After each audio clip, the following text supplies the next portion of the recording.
Okay, I'm just gonna deal with my cat. Back. Problem is that she doesn't actually know what she wants. She just wants attention in general, not anything specific. She's already had food. I've patted her multiple times already. But I think as soon as she hears me talking and all of that, she just wants to have my attention. So, yeah. More pats. Yes, it's always more pats. I have actually stopped in for a few minutes during some of the long dark streams. Oh, okay. Yeah, but I was always quite busy at the moment, so I didn't say anything because I knew I wouldn't be able to stay. Oh, okay. Oh, well, I'm glad you popped in for a little bit. I mean, there's no pressure to you know, say something in chat if you just want to hang out in the lurk mode. I really don't mind. But I'm glad you've been around. Yeah, I really wanted to get the long dark streams going.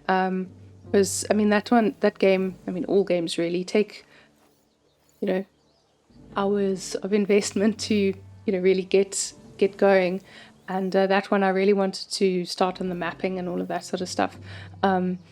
So I've I've done I think 4 streams now of that, and it's I feel like I'm only really just starting that playthrough. There's so much that we still need to do. But yeah, those are currently being uploaded to YouTube, so I'm sort of editing them into shorter episodes and uploading those to YouTube every day. And the stream will also be going up. I'll add this to the playlist I started for this last year, so that will be a continuation as well. But yeah, and possibly trying to like switch up which day I stream which game, so that there's a bit of variety in content going up on YouTube. But yeah, it's been quite a long time. Of course, want to stop by and catch up. Ah, thank you, Axel. It's really good to see you, well, chat to you, and have someone in chat as well. Because like I don't know, it's probably just the nature of the long dark game, but it hasn't been a lot of interaction. I've seen a couple of people like pop into chat, but there hasn't really been a lot of communication, which I find Crusader Kings is a lot more of an interactive kind of game, and people sort of pop in sometimes and like say stuff more often, I think. Just checked when the Iberia DLC, that was back in May last year. Yeah, you see, that's it. So I'm going to stay paused a lot on this game because I can't multitask to save my life. So I'm either playing the game or I'm chatting, it seems. But yeah, so I left my job at the end of June. So May, yeah, I tried to keep up streaming, but the freelance life was, yeah, I mean, it was nice, but it was, I felt quite a bit of pressure to make it succeed, and so I was spending a lot of time, like extra time working, and because every hour that you're working means that you get money, and so that was quite a draw, and I needed the money. Wow, but I can't believe that was May. Yeah, it has been quite some time. Sure. And we never even really played the Iberia stuff. That's something else. That's another series that we need to do. Ah, man. Okay. Golden obligations. Let's play. Let's play Crusader Kings. Okay, the longhouses have been constructed over there. Oh, I see you trying to siege that. 32 days. This war's pretty much won. Okay, let's leave that and stop him from taking that. The ally is gonna continue that, so that's fine. Hopefully we can get there before he sieges it. I don't think so, no. Okay. Kinda sucks. But you can catch him over there. No!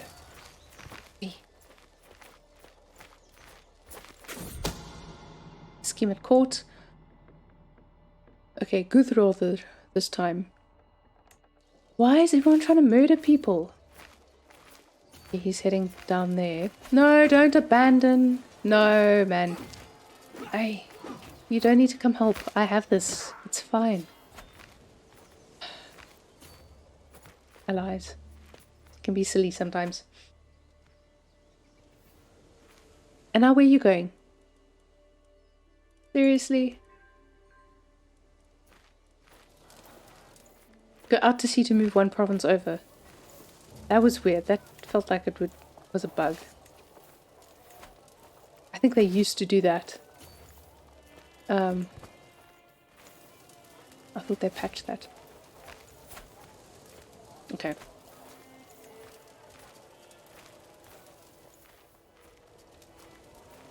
Yeah. AI never changes. Yeah. There's always something. At least we have good troops. And we have good champions. 100%. There we go. Okay. Head home, lads. Head home. Where's home? There we are. Suppose we could just disband when the war ends. Thank you. Disband. Excellent. Okay, so... yeah, we need to get our prestige. Okay. Positive, that's excellent. Einar and our daughter Ingridr. Cool. He has a claim on Shelland, Skåne, Shelland, Fyn. I think that's how you say it. Fyn, Lolland, Falster, and Forbasser. Okay. And we can demand payments. Okay, 1 out of... that's not that useful for us. He can pay us 10, which I will demand from him, and he is beautiful. Will you marry someone?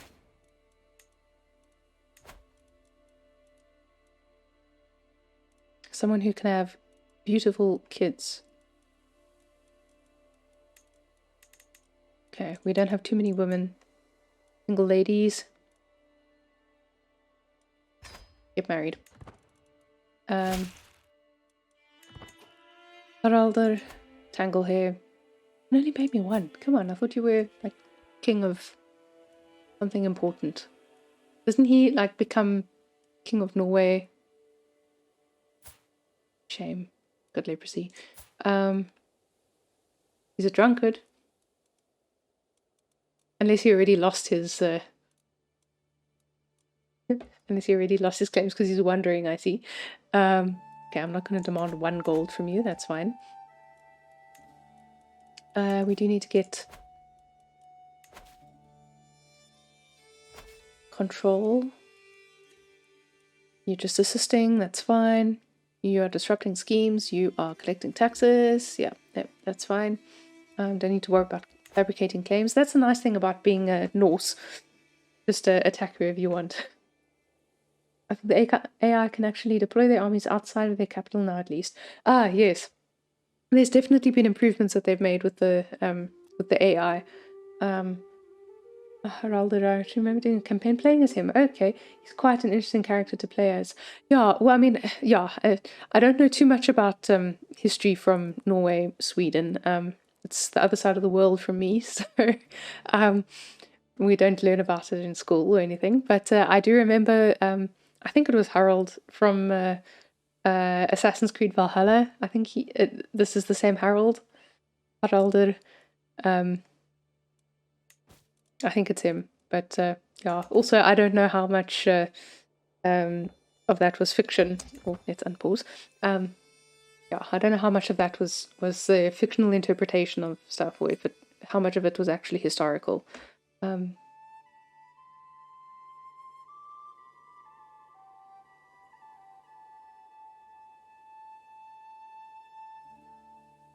Recognizes dynasty as the same dynasty which rules Norway in 1066.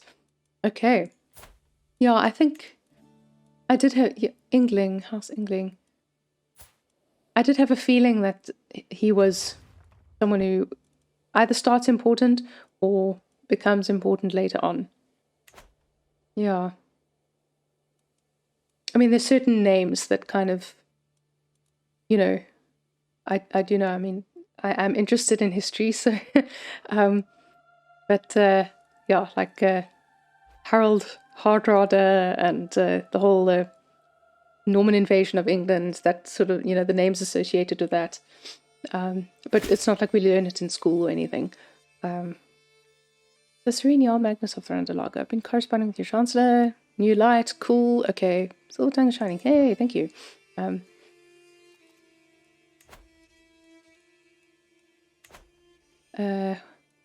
want to see how old we were. Okay. And our health is fine. So, we have a bunch of money.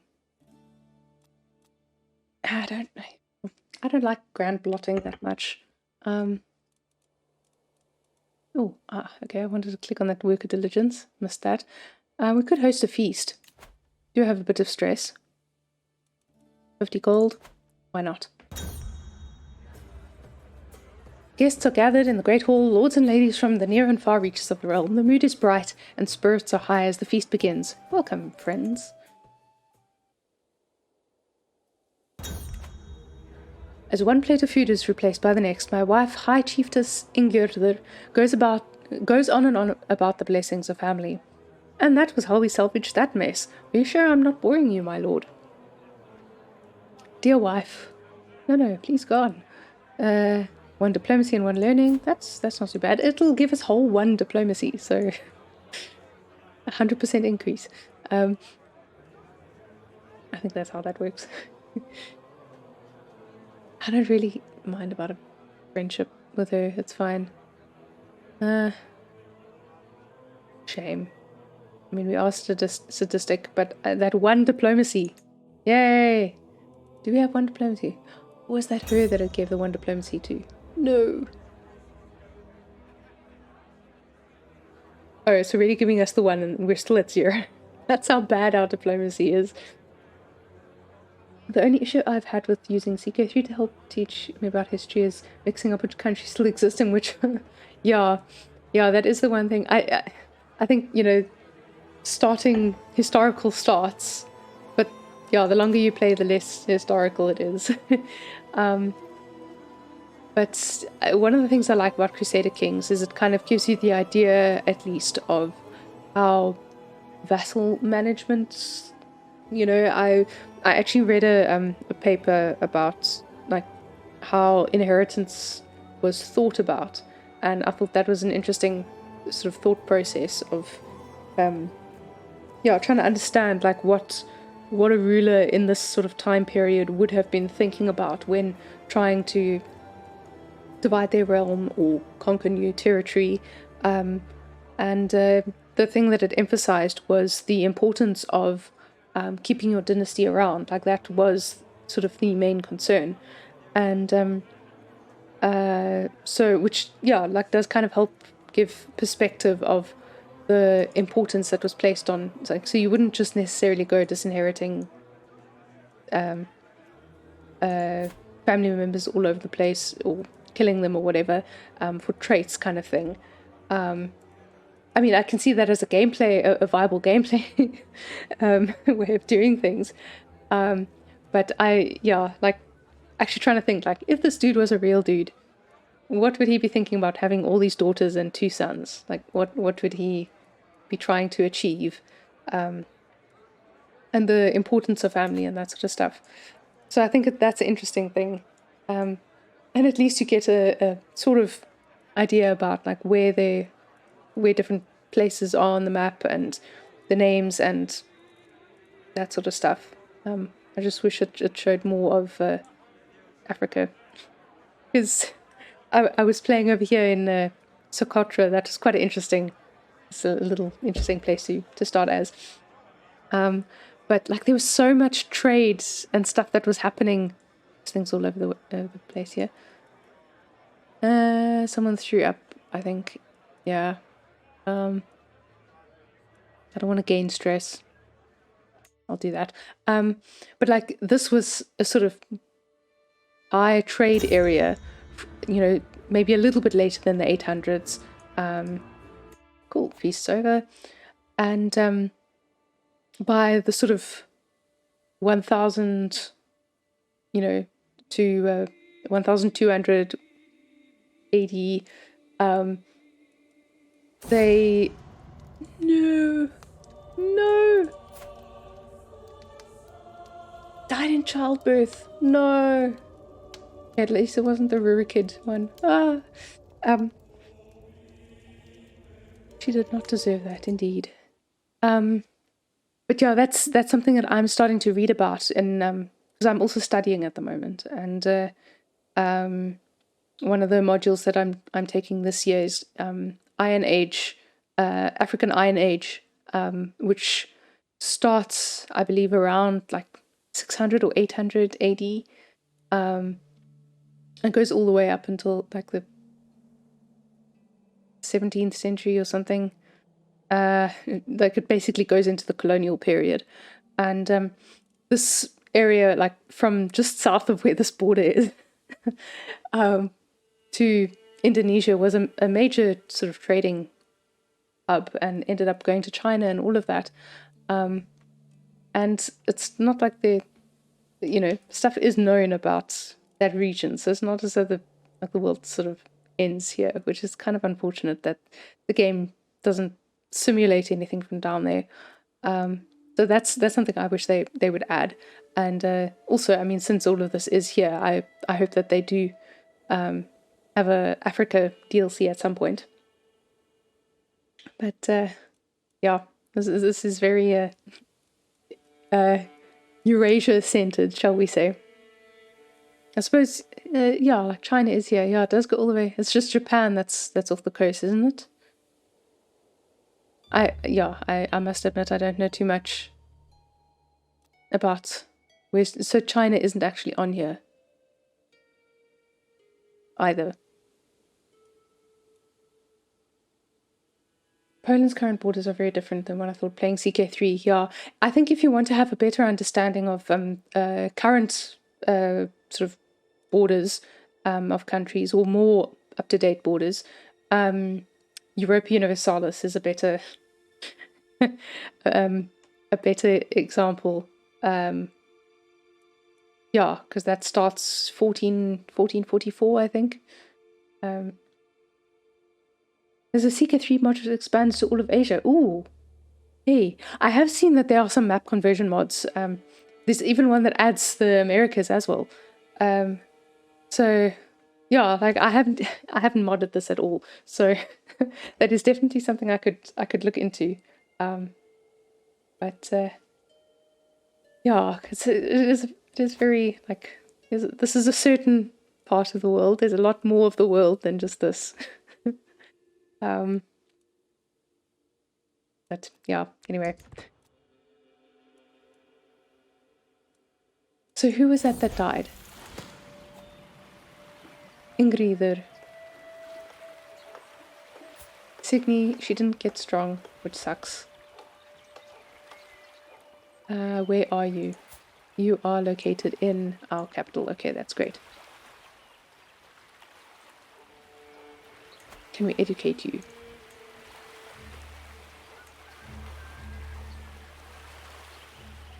Oh, you can educate her. That's also something I don't think I've checked. Who's educating these guys? Okay, I am. And no one. Yes, I'll educate you as well, because you will be the heirs. With her coming of age, my tuition of Aslaug is at an end. With sufficient tutelage, even a child that has displayed little natural inclination towards administration, such as Aslaug, can come to truly understand it. Displaying a thorough understanding of the flow of gold and the wanderings of people, she even expresses a remarkable creativity in dealing with these matters. They grow up so fast. Fortune builder. Unfortunately, you are a bleeder, but you are strong as well, which I think gives a medium. Yeah, there we go. Severe health penalty and then a medium boost. So she's feeling fine at the moment, but I think she might also have some issues. Are